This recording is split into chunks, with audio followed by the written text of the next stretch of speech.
Hello students, வணக்கம். இன்னைக்கு நம்ம பிசிக்ஸ்ல யூனிட் 13 நியூக்ளியாய் சாப்டர்ல இருந்து ஒரு சூப்பர் இன்ட்ரெஸ்டிங் டாபிக் பார்க்க போறோம். Nuclear energy. நிறைய பேருக்கு இந்த சாப்டர் கொஞ்சம் கஷ்டம்னு ஒரு நினைப்பு இருக்கும். ஆனா கவலையே படாதீங்க. எக்ஸாம் பாயிண்ட் ஆஃப் வியூல என்ன தேவையோ அதை மட்டும் ரொம்ப சிம்பிளா கிளியரா நாம இப்போ பார்க்க போறோம். வாங்க ஸ்டார்ட் பண்ணலாம். Okay, let's start with a simple question. உங்க வீட்ல ஸ்மோக் டிடெக்டர் இருக்கா? இருந்தா அதுக்குள்ள என்ன இருக்கும்னு எப்பவாவது யோசிச்சு பார்த்திருக்கீங்களா?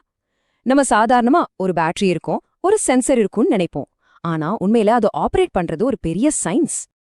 ஆமா, நீங்க நம்ப மாட்டீங்க. அதுக்குள்ள இருக்கிறது நியூக்ளியோ பிசிக்ஸ்.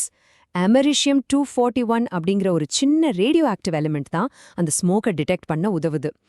சோ பாத்தீங்களா, எவ்ளோ பெரிய கான்செப்ட்னு நினைக்கிறது நம்ம வீட்டுக்குள்ள ஒரு சின்ன டிவைஸ்ல இருக்கு. இப்ப வாங்க இதோட அடிப்படையில இருந்து ஸ்டார்ட் பண்ணலாம். ஓ ரைட். ஸோ ஃபர்ஸ்ட் நம்ம ஆட்டமோட கோர்க்குள்ள, அதாவது நியூக்ளியஸ்குள்ள என்ன இருக்குன்னு பார்ப்போம். இங்க தான் அந்த பெரிய சீக்ரெட்டே அடங்கியிருக்கு. ஓகே, சோ ஒரு நியூக்ளியஸ்குள்ள என்ன இருக்கு? நம்ம எல்லாருக்கும் தெரியும், புரோட்டான்ஸ் வித் பாசிட்டிவ் சார்ஜ், அப்புறம் neutrons with no charge, right?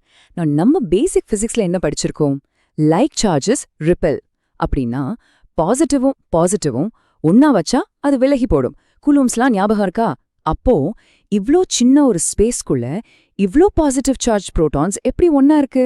எதுக்கு அது பூம்னு வெடிச்சு சிதறால? இது ஒரு பெரிய கேள்வி, ஒரு பாரடாக்ஸ் இல்லைனா? சரி, இந்த கேள்விக்கு பதில் கண்டுபிடிக்க வாங்க ஒரு சின்ன கதை மாதிரி இமேஜின் பண்ணிப்போம்.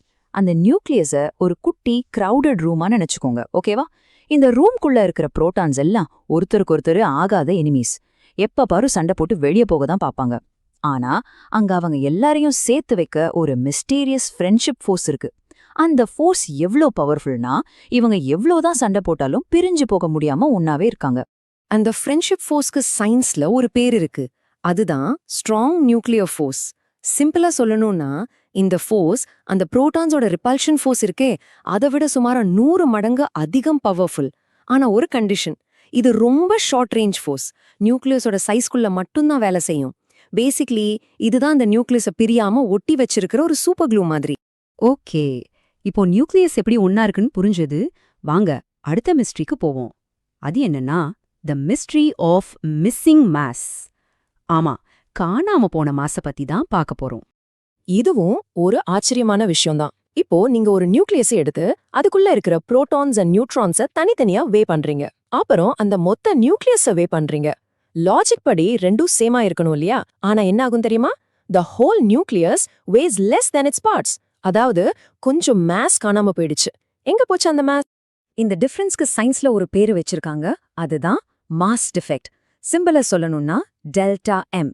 இப்போ ஸ்கிரீன்ல பாக்குறது உங்க NCERT புக்ல இருக்கிற எக்ஸாக்ட் ஃபார்முலா. பயந்துராதீங்க, ரொம்ப சிம்பிள். பாப்போம்.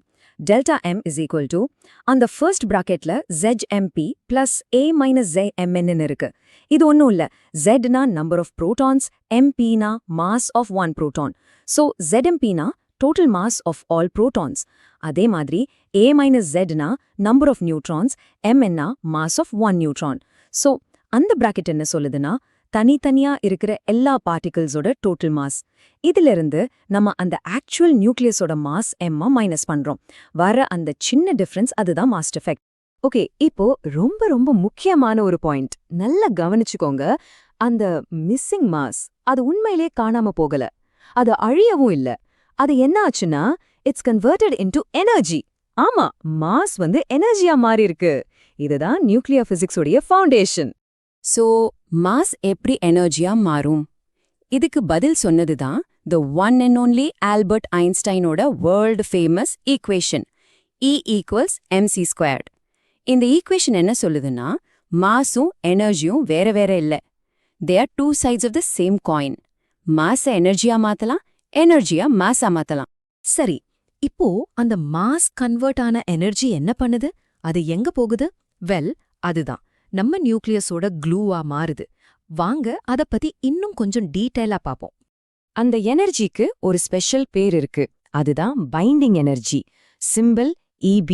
இது எக்ஸாக்டா அந்த மாஸ் டிஃபெக்ட்க்கு ஈக்குவலான எனர்ஜி. ரெண்டு விதமா இதை சொல்லலாம். ஒன்னு, அந்த புரோட்டான்ஸ் அண்ட் நியூட்ரான்ஸ்லாம் ஒன்னா சேர்ந்து ஒரு நியூக்ளியஸை உருவாக்கும் போது ரிலீஸ் ஆகிற எனர்ஜி தான் பைண்டிங் எனர்ஜி. ஆர் இன்னொரு பக்கம் பார்த்தா அந்த ஒன்னா இருக்கிற நியூக்ளியஸை போட்டு உடைச்சு பார்ட்டிகிள்ஸை தனித்தனியா பிரிக்கிறதுக்கு நம்ம கொடுக்க வேண்டிய எனர்ஜியும் அதே பைண்டிங் எனர்ஜி தான். வாங்க இதுக்கு ஒரு சூப்பர் சிம்பிள் எக்ஸாம்பிள் பாப்போம். நம்ம ஹீலியம் 4 நியூக்ளியஸை எடுத்துக்கலாம். ஓகே, ஸ்டெப் பை ஸ்டெப்பா கால்குலேட் பண்ணலாம். ஸ்டெப் 1, அதுல 2 புரோட்டான்ஸ் இருக்கு. அதோட மாஸ் பாத்தீங்கன்னா 2.01456 U. ஸ்டெப் 2, 2 நியூட்ரான்ஸ் இருக்கு. அதோட மாஸ் 2.01732 U. ஸ்டெப் 3, இப்போ இந்த ரெண்டையும் ஆட் பண்ணா தனித்தனியா இருக்கிற பார்ட்டிகிள்ஸோட டோட்டல் மாஸ் என்ன? 4.0318 U, ரைட்? ஆனா நம்ம ஸ்டெப் 4ல ஆக்சுவலா ஒரு ஹீலியம் 4 நியூக்ளியஸை வே பண்ணி பார்த்தா அதோட மாஸ் வெறும் 4.00260 U தான் இருக்கு. சோ ஸ்டெப் 5, நம்ம மாஸ் டிஃபெக்ட், அந்த டிஃபரன்ஸ் எவ்ளோ? 0.02928 U. சரி, இப்ப நம்ம கிட்ட மாஸ் டிஃபெக்ட் 0.02928 U ல இருக்கு. இப்ப இதை எனர்ஜியா மாத்தணும். நம்ம E = mc² யூஸ் பண்ணலாம். ஒரு சின்ன ஷார்ட்கட் இருக்கு. 1 atomic mass unit U is equal to 931.5 MeV. So சிம்பிளா மல்டிப்ளை பண்ணா போதும். அண்ட் நமக்கு கிடைக்கிற ஆற்றல் 27.3 மெகா எலக்ட்ரான் வோல்ட்ஸ். யோசிச்சு பாருங்க, ஒரு சின்ன குட்டி ஹீலியம் நியூக்ளியஸ்குள்ள இவ்ளோ பெரிய எனர்ஜி அடங்கியிருக்கு. ஓகே, வெயிட், ஒரு முக்கியமான பாயிண்ட். ஒரு நியூக்ளியஸோட டோட்டல் பைண்டிங் எனர்ஜி ஜாஸ்தியா இருந்தா அது ரொம்ப ஸ்டேபிள்னு அர்த்தம் இல்ல. ட்ரூ மெஷர் ஆஃப் ஸ்டேபிலிட்டியை கண்டுபிடிக்க நம்ம பார்க்க வேண்டியது binding energy per nucleon, simple EBN. இது கண்டுபிடிக்க ரொம்ப ஈஸி. டோட்டல் பைண்டிங் எனர்ஜியை EB அந்த நியூக்ளியஸோட மாஸ் நம்பர் A-னால டிவைட் பண்ணணும். சிம்பிள். இப்போ இதுல தான் மெயின் பாயிண்டே இருக்கு. EBN வேல்யூ எவ்ளோ ஹையரா இருக்கோ அந்த நியூக்ளியஸ் அவ்ளோ ஸ்டேபிளா இருக்கும். இதுதான் ஸ்டெபிலிட்டியோட ரியல் இண்டிகேட்டர். சரி, strong force, mass defect, binding energy எல்லாம் பார்த்தோம். இப்போ இந்த ஐடியாஸை வச்சு நம்ம மெயின் டாபிக் நியூக்ளியர் எனர்ஜி எப்படி ரிலீஸ் ஆகுதுன்னு பார்ப்போம். அதுக்கு நம்ம ஃபிஷன் அண்ட் ஃபியூஷன்னா என்னன்னு தெரிஞ்சுக்கணும். ஓகே, ஸ்கிரீன்ல பாக்குறது தான் நியூக்ளியர் பிசிக்ஸ்ல ஒரு ரொம்ப ஃபேமஸான கிராஃப், த பைண்டிங் எனர்ஜி கர்வ். நீங்க இதை ஒரு நியூக்ளியர் ஸ்டெபிலிட்டி மேப்பா கூட நினைச்சுக்கலாம். சிம்பிளா சொல்லணும்னா, y ஆக்சிஸ்ல நம்ம இப்பதான் பார்த்தோமே அந்த binding energy per nucleon EBN இருக்கு. x ஆக்சிஸ்ல மாஸ் நம்பர் இருக்கு. பாத்தீங்கன்னா அந்த கர்வோட பீக், அதாவது உச்சம், அங்கதான் மோஸ்ட் ஸ்டேபிளான எலிமெண்ட்ஸ் எல்லாம் இருக்கு. இந்த கர்வை எப்படி ரீட் பண்றது? ரொம்ப ஈஸி. கவனிச்சு பாருங்க. லெஃப்ட் சைட்ல இருக்கிற லைட் நியூக்ளியாய்க்கு ஸ்டெபிலிட்டி யானி EBN வேல்யூ கம்மியா இருக்கு. அப்படியே இன்க்ரீஸ் ஆகிட்டு போய் அயன் கிட்ட A = 56ல பீக் அடையுது. அதுக்கப்புறம் ரைட் சைட்ல இருக்கிற யுரேனியம் மாதிரி பெரிய ஹெவி நியூக்ளியாய்க்கு ஸ்டெபிலிட்டி மறுபடியும் குறைய ஆரம்பிக்குது. So the most important idea இங்க என்னன்னா, இந்த கர்வ்ல இருக்கிற எல்லா நியூக்ளியாயும் அந்த ஸ்டெபிலிட்டி பீக்கை நோக்கி போக தான் ட்ரை பண்ணும். அப்படி அது ஸ்டேபிளாக ட்ரை பண்ணும்போது அது எனர்ஜியை ரிலீஸ் பண்ணும். அந்த ஸ்டெபிலிட்டியை பீக்க அடைய 2 வழி இருக்கு. ஃபர்ஸ்ட் வழி ஃபிஷன். இதுல என்ன ஆகும்னா, யுரேனியம் மாதிரி ஒரு பெரிய அன்ஸ்டேபிள் நியூக்ளியஸ் கர்வோட ரைட் சைட்ல இருக்கிறது உடைஞ்சு 2 சின்ன மோர் ஸ்டேபிள் நியூக்ளியாயா மாறும். அப்படின்னா கர்வ்ல ரைட்லேருந்து மிடில நோக்கி வருது. செகண்ட் வழி ஃபியூஷன். இதுல ஹைட்ரஜன் மாதிரி ரொம்ப லைட்டான 2 நியூக்ளியஸ் கர்வோட லெஃப்ட் சைட்ல இருக்கிறது ஒன்னா சேர்ந்து ஒரு ஹெவியர் மோர் ஸ்டேபிள் நியூக்ளியஸா மாறும். அதாவது கர்வ்ல லெஃப்ட்லேருந்து மிடில நோக்கி போகுது. நம்ம நியூக்ளியர் பவர் பிளான்ட்ஸ்ல நடக்கிறது ஃபிஷன், சூரியன்லயும் ஸ்டார்ஸ்லயும் நடக்கிறது ஃபியூஷன். சிம்பிள். ஆல்ரைட், நம்ம இப்போ ஃபைனல் செக்ஷனுக்கு வந்துட்டோம். எக்ஸாம்ல மார்க் போகக்கூடாதுன்னா சில காமன் மிஸ்டேக்ஸை அவாய்ட் பண்ணணும். அது என்னன்னு பாப்போம். Ready? Okay, silent killer number 1. எக்ஸாம்ல நிறைய பேர் பண்ற தப்பு. அவங்க என்ன எழுதுவாங்கன்னா, மாஸ் இஸ் டிஸ்ட்ராய்ட்னு எழுதுவாங்க. தப்பு தப்பு தப்பு. Mass can never be destroyed. Correct idea என்னன்னா, mass is converted into energy, E = mc². And அந்த கன்வெர்டட் அப்படிங்கிற வார்த்தை ரொம்ப ரொம்ப முக்கியம். Okay, silent killer number 2. Heavier nuclei are more stable.